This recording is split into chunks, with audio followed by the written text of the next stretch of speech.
Hi, I'm Freya and I'm one of the physios that works for Tweak Health and based in Newman.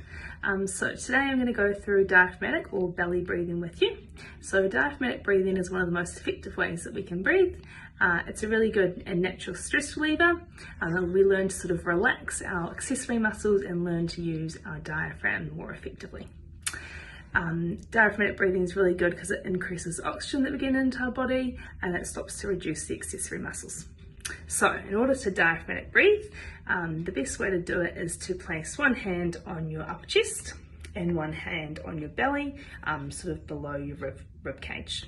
Now the goal with this one is to try and keep your chest nice and still and let the movement come from your belly, expanding and coming back in.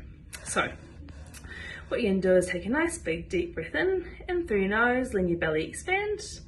And then you're going to breathe out through pursed lips, so sort of as if you're sort of stuck in a straw, and let your belly come back in. You should sort of feel like your abdominal sort of contract on the exhaling.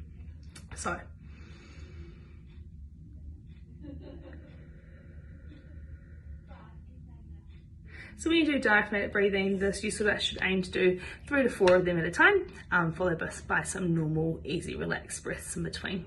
It's a really good way to try and relax, especially after a big day, and just calm down our upper tracts, which often get a bit of a bad rap for overdoing their work.